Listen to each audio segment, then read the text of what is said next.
जय हिंद साथियों। आज सायरन के बारे में जानकारियाँ हम आप लोग के बीच में साझा कर रहे हैं। इस जानकारी को आप लोग भी साझा करना। बहुत ही ज्ञान की बातें हैं। सायरन कब कब बजा, पहले इसकी बारे में हम जानकारी लेते हैं। 1962 में बजा था, 65 में बजा था, 71 में और 1999 में और 2025 में बजने वाला है। तो आप लोग इसके लिए बिल्कुल ही सायरन बजने पर पैनिक नहीं होना, चिंतित नहीं होना।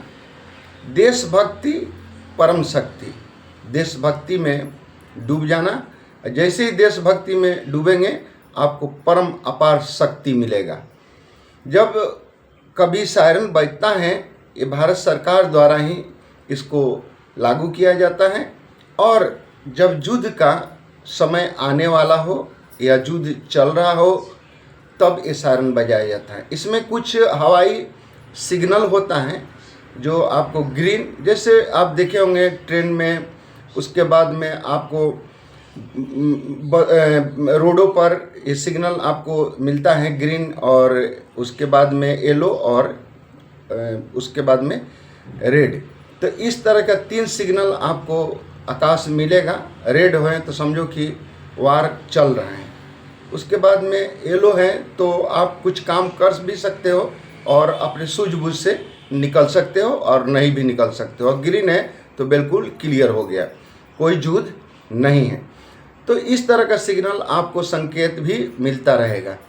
अब चलते हैं कि जब इस तरह का बम्बार्डमेंट होता है या किसी तरह से अनहोनी घटना घटने की संभावना का सायरन बजता है, तो सबसे पहले आप क्या करें कि 5-10 मिनट के अंदर में किसी स्ट्रेंच में, सुरंग में, गड्ढे में, गुफे में अपने को, पूरे परिवार को लेकर के आप सुरक्षित वहाँ पर चले जाएं।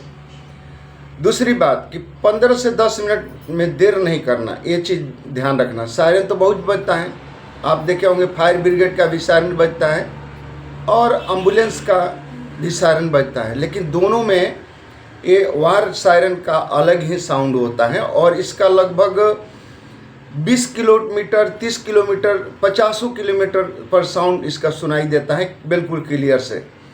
और आपको बतला देते कि खुले मैदान में यदि हैं तो आप अपने पक्के मकान में आसरा जरूर लें और कहीं पर भी अफवाह में न पड़े। पहली चीज़ है कि अफवाह में यदि आप पड़ जाते हैं कि अभी बम्बार्डमेंट गिरने वाला है या सायरन बजने वाला है, अफवाह हो गई, बज रहा है तो आप सुन ही रहे हैं, तो उस पीरियड में कुछ चुनिंदे सरकार के होते हैं जो कि वो आपको गाइडलाइन बतलाएंगे, जैसे SDRF, NDRF, civil defence. Civil defence का तो बहुत ही नागरिक सुरक्षा, जीवन रक्षा करता है। सिविल डिफेंस का मेन रोल हो जाता है किस तरह से कोई भी घायल व्यक्ति को कैसे लेकर के जाएंगे, 2 हैंड से, 3 हैंड से, 4 हैंड से, फायरमैन ड्रग से, फायरमैन लिफ्ट से, उसके बाद में बेड स्ट्रक्चर से, कंबल स्ट्रक्चर से।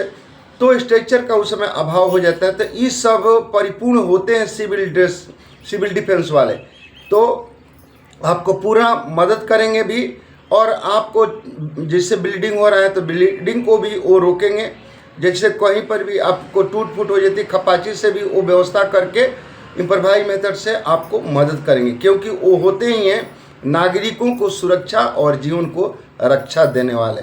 तो कृपया करके आप इसमें पैनिक नहीं होना, चिंतित नहीं होना और घबराने की कोई ज़रूरत नहीं है। हम शक्तिमान हैं और शक्तिमान रहेंगे। जय हिंद, जय भारत।